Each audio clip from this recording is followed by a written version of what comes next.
नमस्कार बंधुगण मु नरेन आपण शुणुंटे आई माँ कहानी हॉरर पॉडकास्ट। बंधुगण जदि आपण आम चैनल को नुआ आसी एपर्यंत आम चैनल को सब्सक्राइब करि नाहंते तेबे चैनल को सब्सक्राइब करी साइड रे थिबा बेल आइकन को ऑल करि दियंतो जहा फल आम वीडियो नोटिफिकेशन सर्वप्रथमे आपण पाखरे पहुँची पारिबो। बंधुगण यह होछि मृतगंडर द्वितीय अध्याय। जदि यार प्रथम अध्याय आपण सुनी नाहंते तेबे तार लिंक मो वीडियो डिस्क्रिप्शन एवं आई बटन में दे रखी। भुवनपुरी अत्यंत साहसी गुंडार जो मनोबल भांगी जाइछे सेठी आमे बा कौन करिपरिबा बोली समस्त मन में द्वंद्व और स्वल्प भय आसी जाइथाए। हेले माइकेल मुहरे भय कम क्रोध अधिक देखा जाउथाए। सते जेमिति अनेक मूल्यवान वस्तु को हराई से पागल प्राय होई जाइछे। सेही भिडियो रे से पोखरी भितर बुड़ी जाइथिबा निज ट्रक समूह चिरा पोशाक मानक भितर एक दामी बोलर डेंगा भूतुणी स्त्री लोक एवं भुवन पीछा करुथिबा मनुष्य आकृतिर उल्लग्न जीव मानको से बारंबार देखि चली थाए। माइकेल थिला जने बहुत बड़ व्यवसायी। मादक और ड्रग्स परी अनेक निशा द्रव्यर फैक्ट्री थिला तार। निजर अजस्र संपत्ति व्यवसायक सहायक और अनेक तलतलिया कर्मचारी तथा निजर पोशाक गुंडा सहयोग रे एक बड़ धरण साम्राज्य विस्तार करिथिला से व्यवसाय जगत रे। आज पर्यंत जी भी ता रास्ता रे पथर साजिछे ताकु से कले बळे कौशले सबुदिन पई धूलिसात करे निज रास्ता रे पोती देइछे। कौन सी गुंडा बदमाश बा पुलिस कर्मचारी ता ना मध्य सुनिले भयरे थरंते और दूरता बजाय रखते। जंगलटी दुई जिलार सीमांतर अवस्थित। समग्र राज्यर प्रतिटी अंचल को प्रतिनिधित्व करुथिबा समस्त राजनेता कलाधन को एई माइकेल ही विदेश रे दायित्वर सहित रखिछे।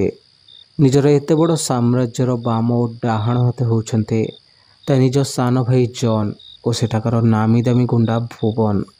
राजकीय गृह रे साजसज्जा पई थिबा आसबाब पत्र जेपरि पलंक मेज चौकी व्यवहृत कबाट राजकीय सोफा झुमर कैबिनेट आलमारी वाद्ययंत्र जेपरि हारमोनियम गिटार पियानो सितार एवं बंशी तैयारी होउथि। निज फैक्ट्री आदि व्यवहृत बड़ बड़ वृक्ष मानकर काठर व्यवसाय को संभालिया पई माइकेल निज सान भाई जॉन को दायित्व दे आसीछे। प्राय मासे पूर्वर विदेश 15 कोटीर कलाधन सह फेरिआसी माइकेल से मृतगंड नामक जंगल विषय शुणा पाइला। से विराट अरण्य मध्य भाग बहुकाल अग्नेयगिरी जो आखपाखर जंगल में भरपूर परिमाण पोषक पदार्थ मूर्तिका को अत्यंत उर्वर कर गढ़ी तोड़े। फैक्ट्री व्यवहृत होता पीतामारी केन्दु सागवान शिशु गंभारी बटवृक्ष शाल पियाशाल मधुक एवं यूकलिप्टस वृक्ष पर समस्त काठर आवश्यकता को पूरण करने मृतगंड जंगल में भरपूर परिमाण वृक्ष मान अच्छे। तेणु निज सान भाई जॉन और ता प्रेमिका जस्मिन को सही स्थान निरीक्षण करने पठाइला।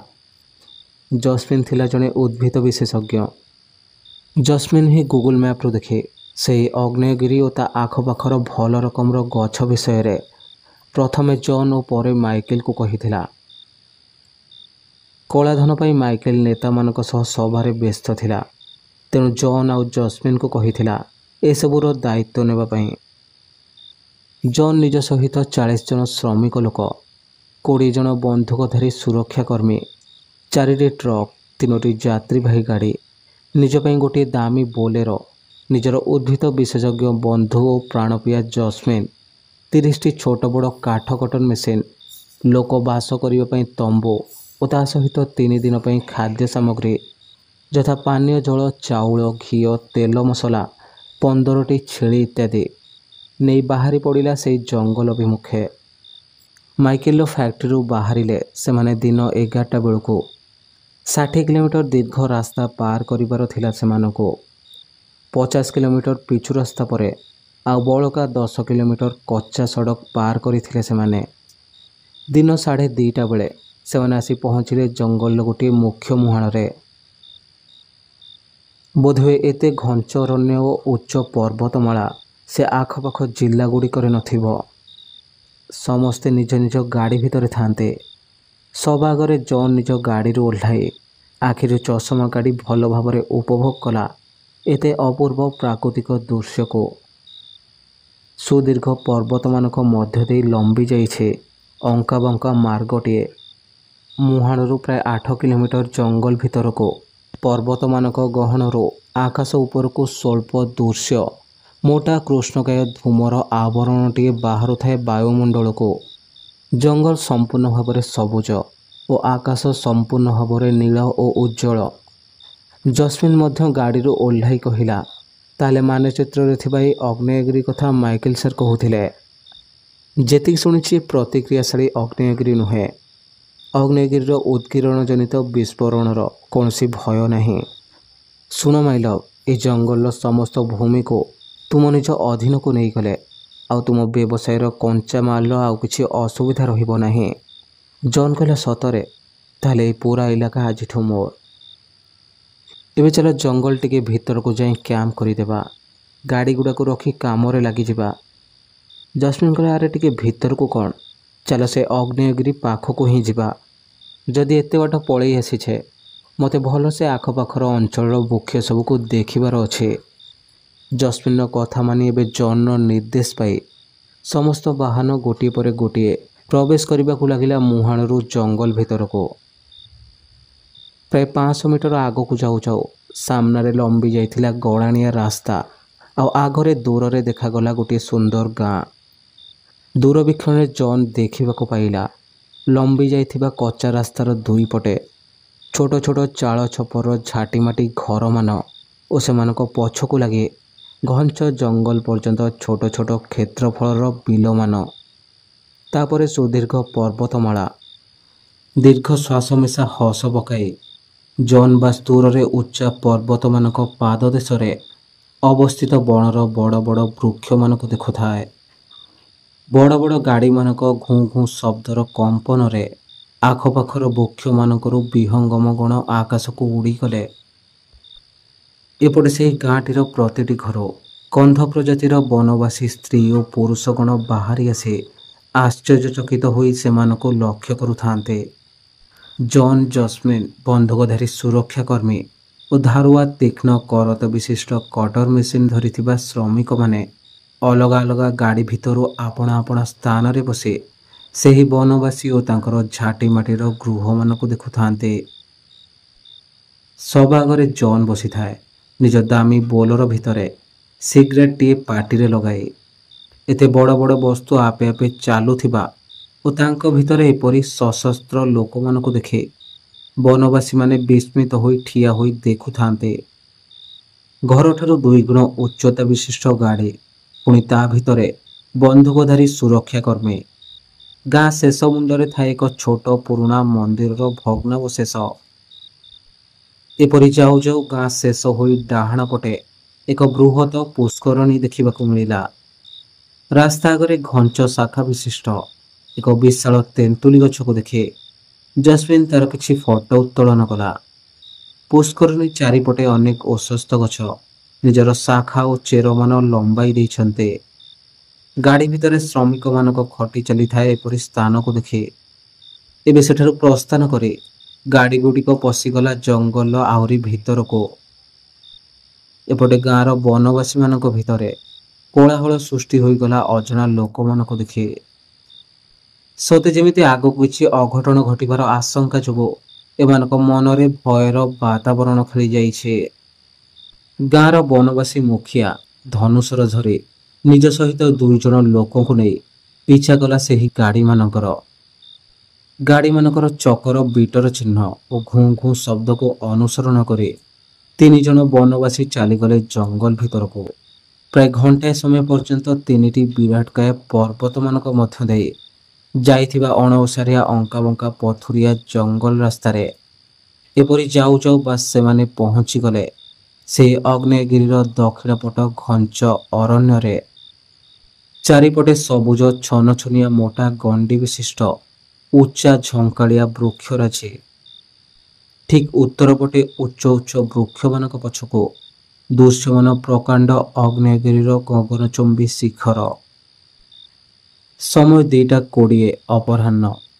ପଡ଼ିଆ ବାହାରେ ଗଛମାନଙ୍କ ମଧ୍ୟରେ ମୁଖିଆ ନିଜର 2 ସାଥୀଙ୍କ ସହିତ ଦେଖୁଥାଏ ସବୁ ଗାଡ଼ି ଓ ବିଦେଶୀ ଲୋକମାନଙ୍କୁ। ଏହି ସମୟରେ ମୁଖିଆଙ୍କ ସୁରକ୍ଷା ଚିନ୍ତା କରେ। ଆଉ 10 ଜଣ ବନବାସୀ ମଧ୍ୟ ନିଜ ନିଜ ଭିତରେ ବାର୍ତ୍ତାଳାପ ହୋଇ ଗାଁରୁ ବାହାରିଗଲେ ଜଙ୍ଗଲ ଭିତରକୁ। କାଳେ କିଛି ଅଘଟଣ ବେଳେ ମୁଖିଆଙ୍କୁ ସାହାରାର ଆବଶ୍ୟକ ପଡ଼ିବ ଭାବେ ଗାଡ଼ିମାନଙ୍କରୁ ଓହ୍ଲାଇ ଏବେ ତମ୍ବୁ ଲଗାଇ ନିଜ ନିଜ ଆସବାବପତ୍ର ରଖିବାକୁ ଲାଗିଲେ ସମସ୍ତ ଶ୍ରମିକଗଣ। ସୁରକ୍ଷା କର୍ମୀମାନେ ଆଖପାଖରେ ଦେଖୁଥାନ୍ତି ବନ୍ୟଜନ୍ତୁଙ୍କ ଆଶଙ୍କାରେ ଛେଳିଗୁଡ଼ିକୁ ବାନ୍ଧି ଦିଆଗଲା ଆଖପାଖର ବୁଦାମାନଙ୍କ ପାଖରେ ଚରିବା ପାଇଁ। ରୋଷେଇଆମାନେ ପାକ ପ୍ରସ୍ତୁତିରେ ମାତିକଲେ। ଜନ୍ ଏବେ ନିଜ ତମ୍ବୁରୁ ବାହାରି ଫୋନ୍ କଲା ମାଇକେଲକୁ। ହେଲେ ଜଙ୍ଗଲର ଏତେ ଭିତରେ ଫୋନ୍ର ନେଟୱାର୍କ ନଥାଏ। ତେଣୁ ସିଗାରେଟଟିଏ ବାହାର କରି ଜସ୍ମିନ୍ ସହ ଆଖପାଖର କିଛି ଜାଗା ଦେଖିବା ପାଇଁ ସ୍ଥିର କଲା। ବାସ୍ 10 ମିନିଟ୍ ପରେ କାଠ କଟର ମେସିନ୍ ମାନଙ୍କର ଘଁ ଘଁ ଶବ୍ଦରେ ପ୍ରକମ୍ପିତ ହେବାକୁ ଲାଗିଲା ଚତୁର୍ଦିଗ। କଡ଼କଡ଼ର ଭୈରବୀ ନାଦ କରି ଗଳି ପଡ଼ିଲେ ଏକା ସାଙ୍ଗରେ 11ଟି ବଡ଼ ବଡ଼ ମୋଟା ଗଣ୍ଡି ବିଶିଷ୍ଟ ଗଛ। ଠୋ ଠୋ ହସ ଖେଳିଗଲା ଶ୍ରମିକମାନଙ୍କ ଭିତରେ। ଏପରି ଆହୁରି ଗଛ କାଟିବାରେ ବ୍ୟସ୍ତ ଥାନ୍ତି ସେମାନେ। ସିଗାରେଟ୍ ଟାଣି ଟାଣି ଜନ୍ ଓ ତା ପ୍ରେମିକା ଜସ୍ମିନ୍ ସହ ସେହି ଉତ୍ତର ଦିଗରେ ଥିବା ଅଗ୍ନେୟଗିରିର ଅତି ନିକଟକୁ ଯିବା ପାଇଁ ସ୍ଥିର କଲା ନିଜ ସାଙ୍ଗରେ 3 ଜଣ ସୁରକ୍ଷା କର୍ମୀକୁ ନେଇ। ଆଖପାଖରେ ବୁଲୁଥିବା ସମୟରେ ଏହିପରି ଦେଖୁ ଦେଖୁ ଜସ୍ମିନ୍ର ନଜରରେ ଆସିଲା ସେହି ଅଗ୍ନେୟଗିରିର ସବୁଜିମାର ତଳ ଭାଗରେ ଘଞ୍ଚ ଗଛଲତା ଭିତରେ ଲମ୍ବି ଯାଇଥିବା ପଥୁରିଆ ପାହାଚ। ଜନ୍ ଓ ଅନ୍ୟ 3 ଜଣ ସୁରକ୍ଷା କର୍ମୀକୁ ନେଇ ସେହି ଅଗ୍ନେୟଗିରିର ଅଳ୍ପ ଉଚ୍ଚତାକୁ ଧୀରେ ଧୀରେ ଚଢ଼ି ଦୂରରୁ ଉପର ଆଡ଼କୁ ଚାହିଁ ଦେଖିଲେ ଏକ ପଥର ନିର୍ମିତ ଛୋଟ ମନ୍ଦିରଟିଏ ଦେଖାଯାଉଛି। ପଡ଼ିଆ ସମତଳରୁ ସେହି ପର୍ଯ୍ୟନ୍ତ ଲମ୍ବି ଯାଇଛି ପଥର ନିର୍ମିତ ପାବଚ୍ଛ। ଚଢ଼ି ଚଢ଼ି ସେମାନେ ଯେତେବେଳେ ଉପରେ ପହଞ୍ଚିଲେ ଦେଖିଲେ ଅତ୍ୟନ୍ତ ପୁରୁଣା ମନ୍ଦିର। ଭିତରକୁ କେବଳ ଜଣେ ମଣିଷ ଯାଇପାରିଲା ଭଳି ଦ୍ୱାର। ଭିତର ଅନ୍ଧାରରୁ କୌଣସି ମୂର୍ତ୍ତି ବା ଅନ୍ୟ କିଛି ଦୃଶ୍ୟମାନ ହେଉନଥାଏ। ହେଲେ ସେମାନଙ୍କ ଧ୍ୟାନ ଆକର୍ଷଣ କଲା ଆଖପାଖ ଅଗ୍ନେୟଗିରିର ଗଡ଼ାଣିଆ ପୃଷ୍ଠରେ ବିଶାଳ ଗଛଗୁଡ଼ିକର ମୋଟାପଣ, ଯାହାକୁ ଦେଖି ଜସ୍ମିନ୍ ଆଶ୍ଚର୍ଯ୍ୟଚକିତ ହୋଇ ଅତ୍ୟନ୍ତ ଆନନ୍ଦିତ ହୋଇଗଲା। ଜଙ୍ଗଲକୁ ଆସିଲା ବେଳୁ କାହିଁ ଏତେ ମୋଟା, ସିଧା, ଉଚ୍ଚା ଓ ଭଲ ରକମର ଗଛ ଦେଖିବାକୁ ମିଳିନଥିଲା ସେମାନଙ୍କୁ। ଜନ୍ ଓ 3 ସୁରକ୍ଷାକର୍ମୀ ମନ୍ଦିର ପଛପଟକୁ ଯିବା ସମୟରେ ତଳ ପାହାଚରେ 2 ଜଣ ଧନୁର୍ଦ୍ଧାରୀ ବନବାସୀଙ୍କ ସହିତ ମୁଖିଆ ସେଠାରେ ଠିଆ ହୋଇଥିବାର ଦେଖିଲେ। ସେପଟେ ଦୂରରୁ ତମ୍ବୁ ଆଉ ଗାଡ଼ି ଥିବା ଘାସ ପଡ଼ିଆ ପଟୁ କଟର ମେସିନ୍ର ଘଁ ଘଁ ଶବ୍ଦରେ ଆହୁରି ଅନେକ ଗଛ କଟି ତଳେ ପଡ଼ୁଥିବାର ଧ୍ୱନି ଟିକେ ଟିକେ ଶୁଣାଯାଉଥାଏ। ଜନ୍ କହିଲା, ଆରେ ତୁମେ 3 ଜଣ ସେ ଗାଁର ଲୋକ ନା? ଆମେ ଯେଉଁ ପଟେ ଜଙ୍ଗଲକୁ ପ୍ରବେଶ କରୁଥିଲୁ ଏତେ ଭଲ ଏରିଆରେ ମାଗଣାରେ ରହି ଆସିଛ। ହେଲେ ଏବେଠାରୁ ଏ ଜଙ୍ଗଲଟା ମୋ ଭାଇ ମାଇକେଲଙ୍କର। ଏହି ସମୟରେ ମୁଖିଆ କହିଲା, ଜଙ୍ଗଲର ଭୂମି ସମସ୍ତଙ୍କର, କାହାର ଜଣକର ନୁହେଁ ବାବୁ। ଆମ ପୂର୍ବଜମାନେ କାଳ କାଳ ଧରି ଏଠି ରହି ଆସୁଛନ୍ତି। ଆମେ କାହାର ଦୟାରେ ରହୁନାହୁଁ କି ରହିବୁ ନାହିଁ ମଧ୍ୟ। ତୁମେ କାହା ବଳରେ ବଳିୟାନ ହୋଇ ଏଠୁ ଆସି ଗଛ କାଟି ନେଉଛ? ସେପଟେ ଆମେ 3 ଜଣ ଲୁଚି ଦେଖୁଥିଲୁ ଯେ ତୁମ ଲୋକମାନେ ଘାସ ପଡ଼ିଆରେ ତମ୍ବୁ ଲଗାଇ ଏତେ ବଡ଼ ବଡ଼ ଯନ୍ତ୍ରରେ ଜଙ୍ଗଲରୁ ଅନାବଶ୍ୟକ ଭାବରେ ଗଛ କାଟିଦେଲେଣି। ଏସବୁ ବନ୍ଦ କରିଦିଅ। ଯଦି କାଠ ଦରକାର ତାହେଲେ ଜଙ୍ଗଲ ଆରମ୍ଭରୁ କିଛି ନେଇ ଚାଲିଯାଅ। ଭୁଲରେ ମଧ୍ୟ ଏହି ଅଗ୍ନେୟଗିରି ତଳ ଭାଗରେ ବଢ଼ିଥିବା ମନ୍ଦିର ଚାରିପାଖ ଗଛମାନଙ୍କୁ କାଟ ନାହିଁ କି ଆମ ବନ ଦୁର୍ଗା ମନ୍ଦିରକୁ ଛୁଅଁ ନାହିଁ। ଏମିତିକି କାମ ପଡ଼ିଗଲା ଯେ ବାପା ସମ୍ପତ୍ତି ପରି ଏତେ ବିଶାଳ ବିଶାଳ ଗଛଗୁଡ଼ିକ କାଟି ନେଉଛ। ତୁମମାନଙ୍କୁ ସେହି ଗାଁଠାରୁ ହିଁ ବିଦା କରିଦେଇଥିଲେ ଭଲ ହୋଇଥାନ୍ତା। ନିଜ ପ୍ରେମିକା ଆଗରେ ଏପରି ଅପମାନ କିଏ ବା ସହିବ? ଜନ୍ ସିଗାରେଟକୁ ସମ୍ପୂର୍ଣ୍ଣ ଭାବରେ ଶୋଷି ନେଇ କ୍ରୋଧରେ ଲାଲ ଚକ୍ଷୁ ଦେଖାଇ ଆଗକୁ ମାଡ଼ି ଆସିଲା। ଏ ଅକାଦରେ ରହି କଥା କହ। ତୁ କ'ଣ ମୋତେ ଅର୍ଡ଼ର ଦେଉଛୁ ବେ? ବାପା ସମ୍ପତ୍ତି ବୋଲି ତ ଅଲବତ ନେବି। ଏଇ ଯେଉଁ ଅଗ୍ନେୟଗିରିର ଟିକେ ଉଚ୍ଚତାରେ ଯେତିକି ସୁନ୍ଦରିଆ ମାଲ ଗୁଡ଼ିକ ଅଛି ସବୁ ଏଇନା କାଟି ନେବି, ଦେଖିବୁ କି? ଏହା କହି ମୁଖିଆ ମୁହଁରେ ସିଗାରେଟ ଧୂଆଁ ଛାଡ଼ି ଆଖିରେ ଆଖି ମିଶାଇ ଦେଖିଲା ଏପରି ଦୁର୍ବ୍ୟବହାରକୁ ବିରୋଧ କରି ମୁଖିଆ ଯଦିଓ କିଛି ପ୍ରତିକ୍ରିୟା ଦେଲେନି, ହେଲେ ପାଖରେ ଥିବା ଜଣେ ବନବାସୀ ନିଜ ମୁଖିଆଙ୍କ ରକ୍ଷା ପାଇଁ ଆଗକୁ ଆସି ଜନ୍ର ଦାମୀ କୋଟ୍ର କଲର ଧରି ପକାଇଲା। ସେହି କୋଟ୍ର କଲରରୁ ଟିକେ ତଳେ ସୁନା ଧାତୁରେ ନିର୍ମିତ ହୋଇଥିବା ଜନ୍ ନାମରେ ବନବାସୀଟିର ହାତ ବାଛିଗଲା। ଜନ୍ର କ୍ରୋଧ ତ ଯେମିତି ଚରମ ସୀମା ବାହାରେ। ବନବାସୀଟିକୁ ବେକରୁ ଧରି ଫିଙ୍ଗିଦେଲା ବାମ ପଟରେ ଥିବା ଗଛମାନଙ୍କ ମୂଳସ୍ଥିତ ଅନାବନା ବୁଦାମାନଙ୍କ ଭିତରକୁ। ତାହା ଦେଖି ଆର ବନବାସୀଟି ଜନ୍କୁ ଆକ୍ରମଣ କରିବାକୁ ଗଲାବେଳେ ସୁରକ୍ଷା କର୍ମୀମାନେ ସେମାନଙ୍କୁ ଘେରିଗଲେ। ମୁଖିଆର ଗୋଡ଼କୁ ଗୁଳିଟିଏ ମାରିଦେଲେ ଓ ଆର ବନବାସୀଟିକୁ 3-4ଟି ଗୁଳି କରି ଶେଷ କରିଦେଲେ। ଜନ୍ ଏତିକିବେଳେ ଡାକଦେଲା ସେପଟ ଘାସ ପଡ଼ିଆରେ ଥିବା ଲୋକମାନଙ୍କୁ। ଗୁଳି ଓ ଜନ୍ର ଡାକ ଶୁଣି ସଙ୍ଗେ ସଙ୍ଗେ ନିଜ କାମ ଛାଡ଼ି ପଡ଼ିଆରେ ଥିବା ଶ୍ରମିକ ଓ ଅନ୍ୟ ସୁରକ୍ଷା କର୍ମୀ ଦୌଡ଼ି ଆସିଲେ ସେହି ଅଗ୍ନିଗିରିର ତଳତଳିଆ ପାଦଦେଶରେ ଥିବା ମନ୍ଦିର ପାହାଚ ପାଖକୁ। ମନ୍ଦିରର ବାମ ପଟର ଗଛମାନଙ୍କ ଗହଣରୁ ଦୂରରୁ ତୀରଟିଏ ଆସି ବାଜିଲା ଜସ୍ମିନ୍ର ମୁଣ୍ଡରେ। ବାମ ପଟରୁ ପଶି ଡାହାଣ ପଟେ ବାହାରିଗଲା ତୀରଟି। ସେ ଟଳି ପଡ଼ିଲା ସେହି ପାହାଚରେ, ଯାହାକୁ ଦେଖି ଜନ୍, ଶ୍ରମିକଗଣ ଓ ସମସ୍ତ ସୁରକ୍ଷାକର୍ମୀ ଭୟରେ ଆଶ୍ଚର୍ଯ୍ୟ ହୋଇ ଚାରିଆଡ଼କୁ ଚାହିଁଲେ। ସମସ୍ତଙ୍କ ଅଜାଣତରେ ଗାଁରୁ ଆସିଥିବା ସେହି 10 ଜଣ ବନବାସୀ ଏ ସମସ୍ତଙ୍କ ଚାରିପଟେ ପହଞ୍ଚି ସାରିଥାନ୍ତି ଧନୁଶର ଧରି। ଗଛମାନଙ୍କରେ ଚଢ଼ି ଲୁଚି ରହିଥିଲେ ସେମାନେ ନିଜ ମୁଖିଆଙ୍କ ସୁରକ୍ଷାକୁ ଚିନ୍ତା କରି। ଜନ୍ ଆଡ଼କୁ ଆସୁଥିବା ଗୋଟିଏ ତୀରକୁ ଦେଖି ଜଣେ ସୁରକ୍ଷାକର୍ମୀ ତାକୁ ରକ୍ଷା କଲାବେଳେ ନିଜ କାନ୍ଧରେ ବାଜି ପଶିଗଲା ମାଂସପେଶୀ ଭିତରକୁ। ଏପଟେ 7ଟି ଶ୍ରମିକ ଓ ଜଣେ ସୁରକ୍ଷାକର୍ମୀଙ୍କ ମୃତ୍ୟୁ ହୋଇଗଲା ତୀର ବର୍ଷାରେ। ଜନ୍ ଏବେ ବନବାସୀ ମୁଖିଆଙ୍କୁ ଛାଡ଼ି ପାହାଚ ତଳକୁ ଡେଇଁ 2ଟି ଗଛ ମଝିରେ ଲୁଚି ରହିଲା ପିସ୍ତଲଟିଏ ଧରି। ଶ୍ରମିକମାନଙ୍କ ଭିତରେ ଭୟର ବାତାବରଣ। ସେମାନେ ଯିଏ ଯୁଆଡ଼େ ଦୌଡ଼ି ପଳାଇଲେ। ସୁରକ୍ଷାକର୍ମୀମାନେ ଏବେ ଜନ୍ର ସୁରକ୍ଷାକୁ ସୁନିଶ୍ଚିତ କରିସାରି ଲୁଚି ରହି ନିଜ ବନ୍ଧୁକ ମୁନରେ ଲକ୍ଷ୍ୟ କଲେ ଲୁଚି ରହିଥିବା ସେ ବନବାସୀମାନଙ୍କୁ। ତୀର ବର୍ଷା ପରେ ଏବେ ଆରମ୍ଭ ହୋଇଗଲା ଗୁଳିର ବୃଷ୍ଟିପାତ। ଗୋଟି ଗୋଟି କରି ଗଛରୁ ଗଳିବାକୁ ଲାଗିଲା ବନବାସୀଙ୍କ ମୃତଦେହ। ଦେଖୁ ଦେଖୁ ପ୍ରାୟ 5 ମିନିଟରେ 9 ଜଣ ବନବାସୀଙ୍କ ପ୍ରାଣ ଚାଲିଗଲା। ବଳକା ଜଣିଏ ବନବାସୀ ଗୋଟିଏ ଗଛରେ ଥାଇ ଉପରେ କାନ୍ଦୁଥାଏ। ସେ ଏକଲା ଏବେ ଗାଁକୁ ଫେରି ନିଜ ଲୋକଙ୍କୁ ଏସବୁ ଘଟଣା ବିଷୟରେ କହିବାକୁ ସ୍ଥିର କଲା। ସମୟ ଆସି ସନ୍ଧ୍ୟା 4:30 ପାଖାପାଖି। ସବୁ ଲୁଚିଥିବା ବନବାସୀଙ୍କ ମୃତ୍ୟୁ ହୋଇଗଲା ବୋଲି ଜଣାପଡ଼ିବାରୁ ଏବେ ଜନ୍ ଶୀଘ୍ର ଦୌଡ଼ିଗଲା ଜସ୍ମିନ୍ର ମୃତଦେହ ପାଖକୁ। ରକ୍ତସ୍ରାବ ହୋଇ ପଡ଼ିଥାଏ ସେ ସେହି ପାହାଚ ଉପରେ। ତାକୁ କୋଳରେ ଧରି ଉଠାଇବାକୁ ଚେଷ୍ଟା କରି ପାଗଳ ପ୍ରାୟ କାନ୍ଦିବାକୁ ଲାଗିଲା ସେ। ମୃତ ଜସ୍ମିନ୍ର ଗାଲରେ ଓ ମଥାରେ ଚୁମ୍ବନ ଦେଇ ରଡ଼ି ଛାଡ଼ି କାନ୍ଦୁଥାଏ ସେ। ସୁରକ୍ଷାକର୍ମୀ ଓ ଶ୍ରମିକମାନେ ଏସବୁ ଦେଖି ଅବାକ୍ ହୋଇ ଠିଆ ହୋଇଥାନ୍ତି। ଅନେକ ସମୟ ସେମିତି ବସି ହଠାତ୍ ଉଠି ଆସିଲା ଜସ୍ମିନ୍କୁ ତଳେ ରଖି। ସିଧା ଆସି ମୁଖିଆକୁ ତଳୁ ଉଠାଇ ମୁଷ୍ଟିକ ଓ ଲାତର ପ୍ରହାର କରିବାକୁ ଲାଗିଲା ଓ କହିଲା, ବନବାସୀ ନୀଚ କନ୍ଧ ଲୋକଶଳା, ତୁ ଜାଣିନୁ ତୁ କାହା ସହ ଶତ୍ରୁତା କରିଛୁ।